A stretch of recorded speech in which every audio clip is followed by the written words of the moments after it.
നമസ്കാരം. Raf talks ഫുട്ബോളിലേക്ക് ഏവർക്കും സ്വാഗതം. ഇംഗ്ലീഷ് പ്രീമിയർ ലീഗ് വമ്പന്മാരായ മാഞ്ചസ്റ്റർ യുണൈറ്റഡ് ഈ സീസണിൽ മോശം പ്രകടനമാണ് നടത്തുന്നത്.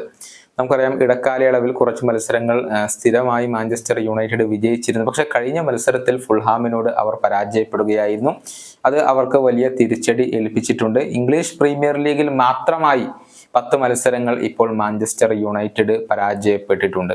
അതുകൊണ്ട് തന്നെ ടെൻഹാഗിന് വീണ്ടും വിമർശനങ്ങൾ ഏൽക്കാൻ ആരംഭിച്ചിട്ടുണ്ട്. ഈ സീസൺ അവസാനിക്കുന്നതോടുകൂടി ടെൻഹാഗിനെ മാറ്റി ഏറെ മികച്ച ഒരു പരിശീലകനെ കൊണ്ടുവരണം എന്നുള്ള ആവശ്യം ഇപ്പോൾ ചില ആരാധകർക്കിടയിൽ നിന്നും ഉയർന്നു വരുന്നുണ്ട് എന്നുള്ളത് മാത്രമല്ല, മാഞ്ചസ്റ്റർ യുണൈറ്റഡിന്റെ പുതിയ ഉടമസ്ഥനായ റാറ്റ്ക്ലിഫ് ഇക്കാര്യം പരിഗണിക്കുന്നുണ്ട് എന്നുള്ള ഒരു കാര്യം കൂടി ഫുട് മെർക്കാറ്റോ ഇപ്പോൾ റിപ്പോർട്ട് ചെയ്തിട്ടുണ്ട്.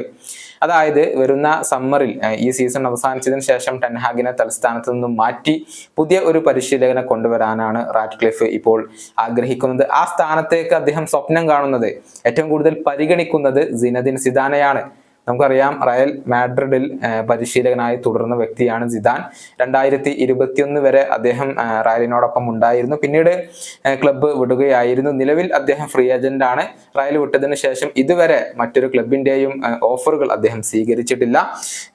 റയലിനൊപ്പം 3 ചാമ്പ്യൻസ് ലീഗ് കിരീടങ്ങൾ അദ്ദേഹം സ്വന്തമാക്കിയിട്ടുണ്ട്. 2 ലാലിഗ കിരീടങ്ങളും അദ്ദേഹം റയലിന് നേടിക്കൊടുത്തിട്ടുണ്ട്. അങ്ങനെ വളരെ മികവ് തെളിയിച്ചിട്ടുള്ള ഒരു പരിശീലകൻ തന്നെയാണ് സിദാൻ.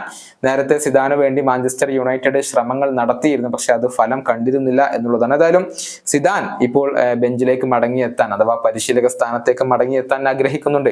ഈയിടെ സ്കൈ സ്പോർട്സിന് നൽകിയ അഭിമുഖത്തിൽ അക്കാര്യം പറയുകയും ചെയ്തിരുന്നു.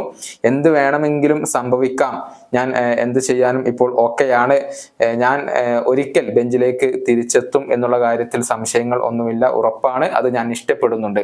ഇതായിരുന്നു സിദാൻ പറഞ്ഞിരുന്നത്. അതായത് വരുന്ന സീസണിൽ അദ്ദേഹം ഏതെങ്കിലും ഒരു ക്ലബിന്റെ പരിശീലക സ്ഥാനത്തേക്ക് എത്താനുള്ള സാധ്യതകൾ ഇപ്പോൾ ഏറെയാണ്. ബയേൺ മ്യൂണിക്ക് അദ്ദേഹത്തെ നോട്ടമിടുന്നുണ്ട്. ഏതായാലും സിദാൻ ഏത് രൂപത്തിലുള്ള തീരുമാനമായിരിക്കും എടുക്കുക എന്നുള്ളത് കാത്തിരുന്നു കാണേണ്ട കാര്യമാണ്. ഈ വീഡിയോയുടെ അവസാനിപ്പിക്കുന്നു. കാണാം.